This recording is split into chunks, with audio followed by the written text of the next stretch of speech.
Agajanian Quinn, a member of the California Arts Council and Beverly Hills Arts Commission, is the former West Coast editor of Andy Warhol's Interview magazine and society editor of the Herald Examiner. Her cover stories can be read in Venice and Detour magazines, and she is a contributing editor to California Apparel News. For the next half hour, Joan will bring you inside news and views on society, art, film, and the exhilarating worlds of these multifaceted people. Here is Joan Quinn. Hi, I'm Joan Quinn, and welcome to Joan Quinn, Etc. Our guests today are jewelry historians Proddow and Marion Fasel. They've written a book about Hollywood jewels for Abrams called Hollywood Jewels: Movies, Jewelry, and Stars. What is a jewelry historian, Penny? A jewelry historian is somebody who, first of all, has access to the jewel, because a jewel in real life is very different from a jewel photographed or a jewel across a room. So you can look at a jewel. Next important thing is that you're able to date it, and you can date it on technology, how it was made, or style, or even when it was worn, how it was worn, how you imagine it could be worn, what period would have had this type of jewel. What kind of background would you need, Marion, for something like that? It's not a background that I think you can find in school so much today, or an education that's really formalized, but just an interest in design, an interest in history, and an interest in precious jewelry and gems. Penny, you worked at Christie's for a while. Mm-hmm. Did you have to take any technical classes? No, I had done these anyway because I started as an archaeologist. And I think the difference between archaeologists and art historians is that archaeologists start with tools. And so technology is a theme. There are not that many ways you can work metal. There are not that many ways that you can create a beautiful enameled object. So if you know the first chapter, you can trace it on down through history. So I went to Christie's with a knowledge of art history, so I could recognize at a glance where things belonged in time. But through Christie's, through working in the 20th century, I was able to narrow it down to decades. So you don't have to know about stones per se, or... That you pick up very quickly, because as I said before, you can't look at photographs, but as you look at the stone, your eye becomes accustomed to the color changes, because it is a study of color. I see. Well, besides being interested in that, how did you become so interested in Hollywood that you would write a book on Hollywood jewels? I think I'll let Marion answer that. Well, I answered the question in that Penny wrote a book about 2 years ago. It came out in 1987 called American Jewelry, Glamour, and Tradition. And in that book, there was a section that we were all interested in. I came on board with Deborah and Penny about the Hollywood jewelry of the 1930s and the cabochon style. And we took that bit of American jewelry and really went back to the beginning of film with Sarah Bernhardt and Art Nouveau, and then came down to the present. What is a cabochon, first of all, before we go any further, just to clarify that? An unfaceted gem. You have cabochons right here, a round, bulbous gem that's uncut. Uncut stone. Yeah, uncut stone. And you worked on that book. It was very interesting, because one of the problems of studying jewelry, again, is to see it in real life, and the discretion that surrounds who wears it or who buys it is such that we never get a personality of the jewel through the personality of the wearer. And that's what you have with Hollywood, because we saw some of the greatest jewels of the 20th century with their owners, and photographed by some of the greatest photographers. The thing with your other book, it was about jewelry and about the period. Mm-hmm. This Hollywood Jewels book goes so into the film itself and the characters and the story. Why did you think that was so necessary? That is something that just evolved over 3 years of study. I mean, we came at it as jewelry historians, and then after watching several movies, spending a lot of time in film libraries and with film stills, we enjoyed the film history, and we actually became to know quite a bit about it, and we just included it because we thought it was interesting and a part of the environment that surrounds the jewelry. And I think it's a tribute to our editor, because we started out as really jewelry historians, which has a narrow group of connoisseurs. And he thought he could increase the audience for jewelry appreciation to bring in everybody who had seen the movies and loved the stars.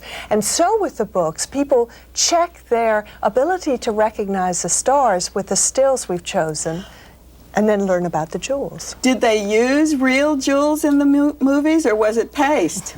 It was real. It was always real? All the way through this book, up till when? All the way through our book, with one exception in the 1930s for historical films, when we talk about a great costume jeweler of Hollywood, Joseph of Hollywood. But throughout the book, it is all precious jewelry. We really classify ourselves as... When does it stop, then, the book?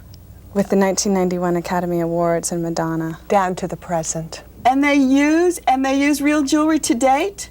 Yes. Oh, I didn't know that. Yes. When you scan the audience at the Oscars, there's the most extraordinary array of contemporary precious jewelry. Yes, in the audience, but actually in the film. Yes. Are the jewels real as well? Yes. Actually. You have to check it out, because there are always the exceptions that prove the real, the truth. But the thing is that the great directors of our past always told their actresses, and the actresses told them, that precious jewelry would make them feel better. Well, I'm sure it does. Everyone feel better. just to know it's real. Yeah. But the thing is, do you think, were the jewels designed for that person in their particular role? They were chosen by that person. You have here Merle Oberon's jewel, her flower brooch with the diamonds that Alexander Korda gave her on her wedding day. He gave her 3 of these, and they were very precious to her, and she wore them in her films. She wore them until we meet again. She wore them in a variety of ways. She wore them in her hair. She wore them around her neck on a black velvet. She wore them on her suit. She could even wear them on her belt. And tell us a little bit about the piece. It's a camellia, I guess. Is that, or is it a camellia? It is a camellia, and sometimes actually with the petals closed, it's called a rose. And it's by Cartier. It's a platinum mount. You see that the recovery had taken place in the late 30s. There is no sparing of the diamonds, and it has the 3-dimensionality, which is very different. What's the from tremblant? And the tremblant is our little touch of the European, which is the master craftsmanship that you always get. And it just moves a little bit. It just moves, but it doesn't catch on Paul anything. Flato, a jeweler in the 1930s, who Merle Oberon also shopped at him quite often, called tremblant wiggly. Wiggly. This is the American translation, so it's like a wiggly clip. But you said this was from Cartier in Yes. London. How would anyone know? Oh, well, it's signed on the back.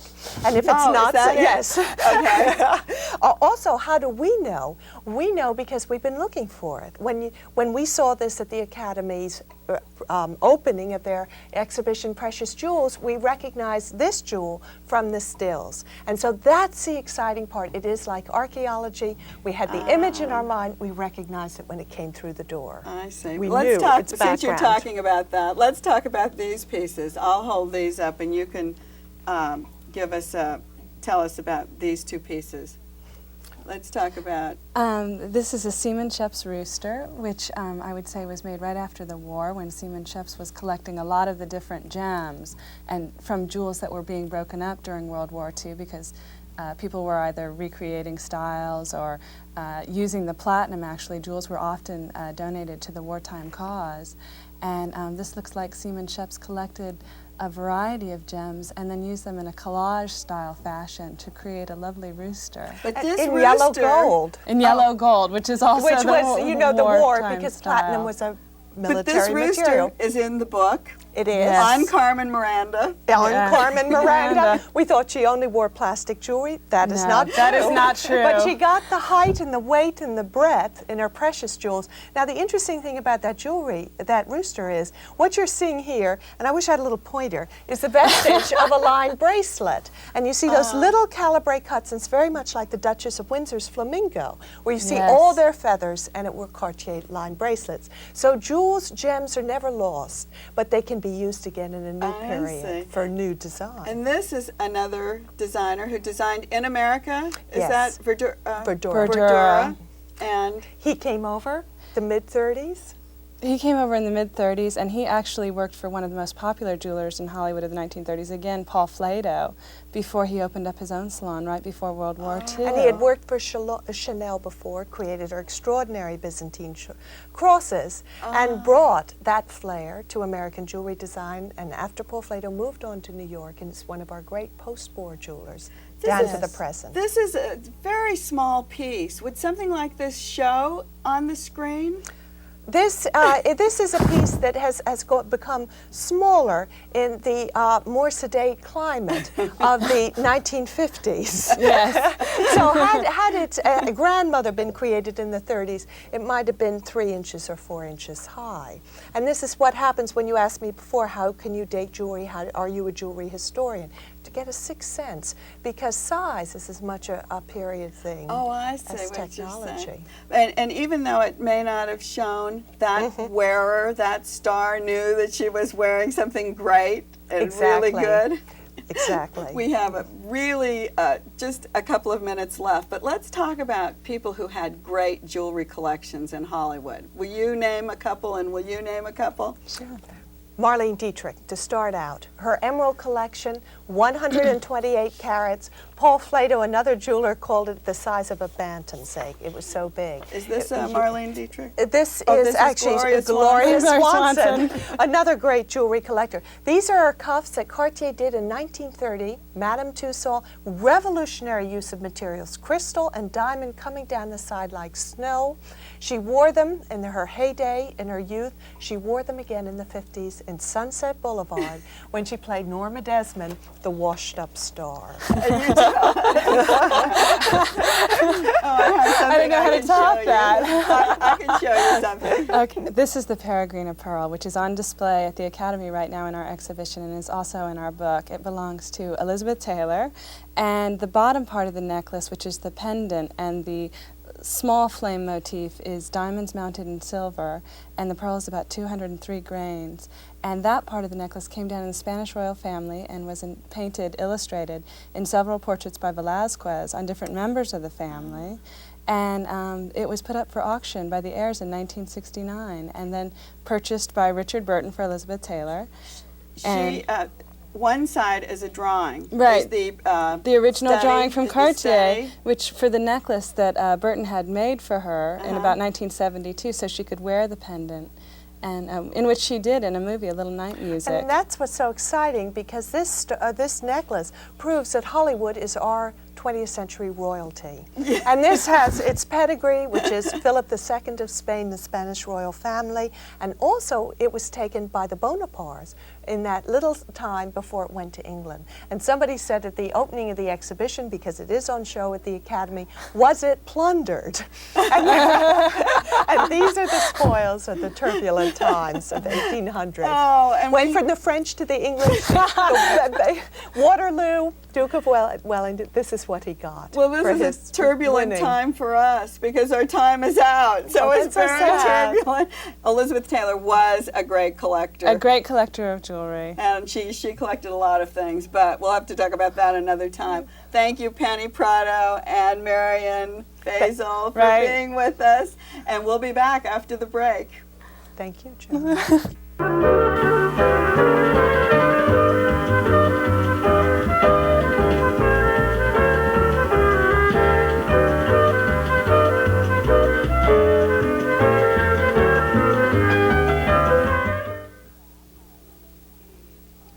Hi, welcome back, and I'm in a new little tug by Josie Natori, and we're on the set with designer Josie Natori, who has had a varied career. She was born in the Philippines, and from that point on, she's made history. As a concert pianist, as a stockbroker, and as a dress designer. When she left Wall Street, she was looking for a business. And I think quite by accident, you got into designing. Yes. You started in the lingerie field. Yes, yes. Tell how that happened by accident. Really, Joan, it's funny. People don't know that I have no fetish on lingerie, and I really was looking for a business and wanted to have something to do with the Philippines. And a friend sent me this suitcase filled with embroidered blouses, and that's how it came about. I brought this embroidered blouse to a buyer, and said, what do you think? He said, why don't you make it into a nightshirt? And that's really how the business started. I didn't even know what a nightshirt was. Is that right? Yes. And yes. you used the Philippine That's how it craftsmanship? started. That's how it started, because I really believe that, you know, there's so much talent there, and it really had not been put into a level that you or I and a lot of my friends really could appreciate. And so, you know, it gives it great satisfaction that we were able to use that craftsmanship and put them into apparel that was accepted internationally. Well, then how long did you stay in the lingerie business? Well, I'm there, and certainly is the heartland of the business. It still is the heartland? Definitely, absolutely. And even what we do now in evening wear is very much inspired from that. Certainly Madonna was a big help where she made the bustier, which, you know, we've been in it 8 years, right, that the bustier has become another blouse, and the bra you wear out. And so it's... Were those things then, do people buy them to wear as outerwear? Absolutely. You know, it's a thing, really. It's a part of fashion today that women, you know, want multifunctional things. You know, actually, you know, it's not the underwear. It's really the shapes and the, but they are really multifunctional now that you really have bodysuits. Certainly, bodysuits has become a staple. It's another blouse. It's lingerie inspired, but we've gone out of the, you know, not just for the bedroom, but outside. It's funny because several years ago, people were going to the lingerie when designers were designing lingerie, Yes. robes and Yes. what nightshirts. Nice pajamas. And people were going into the lingerie department buying designer designed things and wearing them out to dinner. Oh, absolutely. Well, But that was before we got to the bustier and different things like that. very much. Well, you know, we're in business 15 years, and for many years people would say to me, well, I saw your nightshirt, and people were wearing them out as a blouse, because, you know, since I didn't really have any preconceived ideas what lingerie was, what we did from the very beginning, were really always something that you could use out. The pajama was something, you know, was like sportswear. And so it's just really been nice that in the last 5 years, finally, you know, it's been accepted. It is okay. It is part of fashion today. So what is the Philippines famous for as far as craftsmanship that you would use in your lines? Well, certainly the embroideries and the appliques is a very notorious signature, and, you know, the women have come to expect when they buy a Natori, there's a detail in it, and it gives them that feeling of luxury that we put a lot of work in it, and yet it's not so expensive. It's still affordable. And the Philippines, you know, from the 350 years we were under the Spanish, really we learned a lot of the embroidery and the skills that is quite unique in the world. Did you have to go back to the Philippines and search for those craftsmen then who could work with you? Well, in the beginning, certainly I had to learn it because I didn't really know anything about the business, except for this embroidered blouse I got from my friend. And so when I finally got an order from Saks Fifth Avenue, as a matter of fact, I said, oh, what am I going to do with it? Who's going to make this? So in the beginning, it was not as big a field as it is today, but today, you know, anyone who does things with embroidery and the kind of craftsmanship that you see, you know, uses the Philippines quite a bit. But then, do you have to translate it into an American idea, or do you use it the way it is? Oh, no, absolutely. That really is just using the craftsmanship. I think the part of our, I would say, some success of Natori is that because I've been living here in the United States for almost 28 years, so it was just using my heritage, but I guess I would just say, perhaps I feel a little more international, so I had a taste level outside, so it was doing it but not making it look ethnic. I see. And that's what I meant. For sure, no. I mean, I don't think you look at our thing and say, oh, that's made there. Yeah. It's just, but I'm very proud of it, but it's certainly, it's something that, you know, we sell all over the world, and people don't just say, oh, it's made there, but because I'm very proud of that, I talk about it all the time. Yes, they know it's made there, but it's not like you look at it specifically. Do you design, or do you have a team, or do you use Filipino designers? No, strangely enough, I don't have an Oriental designer myself. I have a pretty large staff, design staff now, who really is a great team in New York. I'm very involved in the creative process, Joan. The sales, promotion, and the design is very much what I love to do. This line of evening wear that we started 2 years ago is something that's very close to my heart, and so I spend a great deal of time in it. There's nothing that doesn't pass my eye, but certainly it's teamwork. After 15 years, you have to develop a good team. You've spent a lot of time in your career, one of your careers, on boards of big businesses. Do you maintain those board positions? Yes. I keep You saying, do? Yes.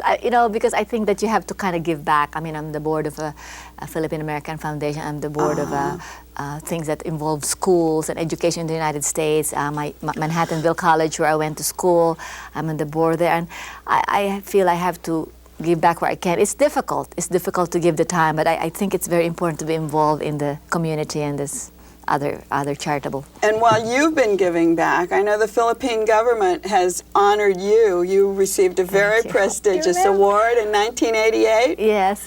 Well, Tell us a little bit about that. I know it's like the highest award that the government gives. Well, I think it was unusual that I was the only Filipino really that got this award. It was really to honor the companies or individuals who have really helped the trade in the Philippines, and I was one of them, because I think the fact of the matter is most of the people who have done this in the Philippines were really non-Filipinos, but they still consider me a Filipino, and I do too, and it was very special to me because I feel that the Philippines has so much to give, and I was happy to be recognized for being a... You're expanding your work into jewelry. Yeah. We were just talking about it. Yes, I've been working on it for a couple of years. I actually have a fetish in jewelry. Oh, not you a lingerie. Do you collect? Yes. My mother, my grandmother. I mean, it's something that I've always loved, and I knew the time would come. So I've been working with this for a couple of years in Paris, which we've sold in our boutiques. In our boutique in Paris, and very exclusively. But by next fall, we're launching a whole line, and we have fragrance and. Oh, you will have a fragrance? Yeah, we actually have a fragrance, Joan, that I developed myself 6 years ago. Crazy enough. And it's called Natori. And it's in a very small level. It's where you have Natori boutiques, and hopefully by next fall there are other things. We are. Going to be in hosiery and some body wear, and so the world of Natori sort of expands to other times in a woman's life. Do you give a formal fashion show every year? Thank God, or no. Or twice a year? Thank God not. Because it's... No, thank God not. Having come into the business from the back door, so to speak, I fortunately haven't had to do kind of things. That is an awesome job. I did it once in 1990. It was a big deal when we launched the, more outerwear and the evening wear, and it was very exciting. But it's a lot of work, and I do it now for a little bit for charity, but not as a formal thing. I feel that it's a lot of energy and a lot of it's very expensive, and unless it was necessary, it's something that I have no desires to really to do. I think designers, that might be a trend right now because of the expense and because of how much it takes and how much energy it takes to put on a show. It takes away a lot of your design.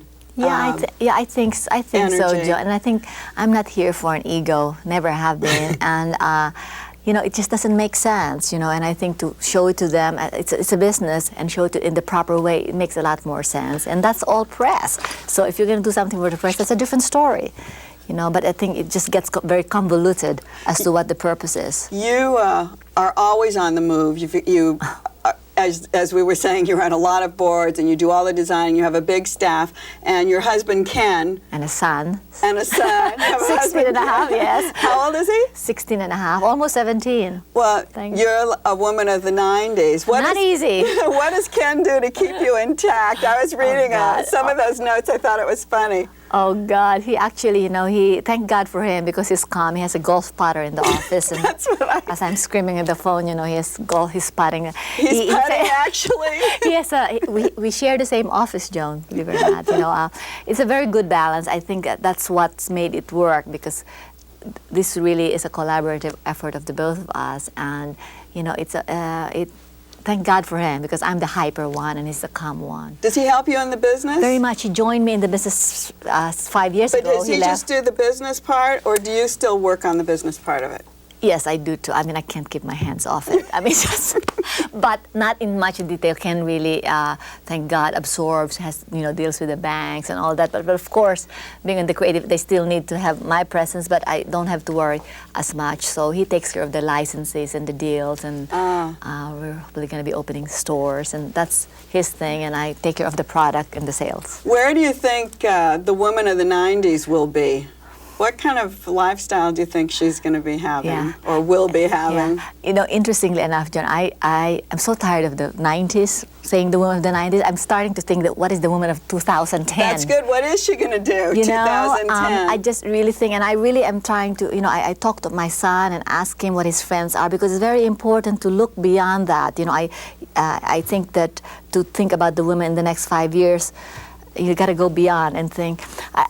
I really do think that, you know, we were brought up in the 80s, so, you know, it's a different sensibility, and it's not just buying the qualities. You know, we've heard all this, and it has to really, you have to want it, have to love it. You know, it's no longer the frivolous thing, and so we work very hard to, because no one needs anything today, and the press really tells you, what do you need it for? So it's very important that we whatever we do, that she needs it or that she really wants it, gives her a reason to buy it. And so it's a real challenge. I do think that for any kind of company or product or any collection that has no reason for being, you can't survive, because, you know, it's like the separation of the boys. What is the expression, the man from the boys? And separating the men from the boys. Why don't they say women and girls? That's okay. We're going to be separating.